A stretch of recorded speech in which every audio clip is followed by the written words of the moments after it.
दुनिया का गेम पलट रहा है। और अब ये सिर्फ ईरान वर्सेस इजराइल वॉर नहीं है, ये फ्यूचर को कंट्रोल करने का गेम है।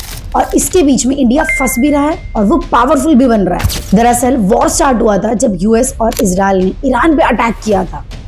ईरान ने जवाब में स्ट्रेट ऑफ हार्मुज को बंद कर दिया। ये दुनिया का 20% ऑयल रूट है। और एक हिडन ट्रुथ ये है, जो इस रूट को कंट्रोल करेगा वो दुनिया की इकोनॉमी को कंट्रोल करेगा।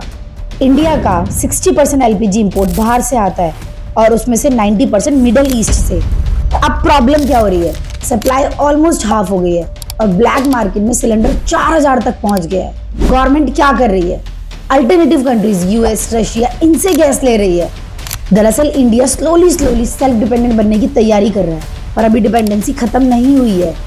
सबको लग रहा था कि अगर वॉर हो रहा है तो गोल्ड बढ़ेगा, पर रियलिटी क्या हुई, गोल्ड क्रैश हो गया।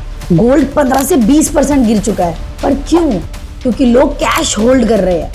इंटरेस्ट रेट बहुत हाई है, मार्केट में बहुत फियर है, पर ट्रस्ट जीरो है। इसका मतलब साफ है, सिर्फ वॉर नहीं चल रहा है, सिस्टम भी चेंज हो रहा है। पर सोचने वाली बात है, रशिया और चाइना चुप क्यों है?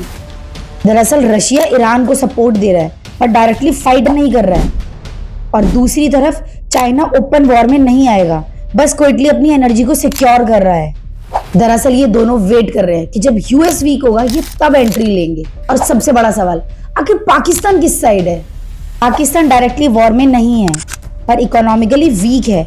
फ्यूल क्राइसिस ऑलरेडी फेस कर रहा है क्योंकि पाकिस्तान खुद डिपेंडेंट है चाइना और आईएमएफ पे।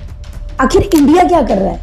इंडिया बिल्कुल न्यूट्रल है और वो सभी कंट्री से स्मूथ रिलेशन मेंटेन कर रहा है। मोदी की स्ट्रेटेजी ये है, सबसे रिलेशन मेंटेन करो, ओपनली किसी की साइड मत बोलो।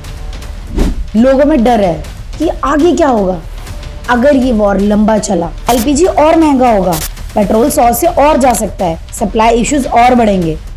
ये सिर्फ वॉर नहीं है, ये दुनिया का रीसेट है। और जो इस वक्त समझ गया वो फ्यूचर में लॉस नहीं करेगा।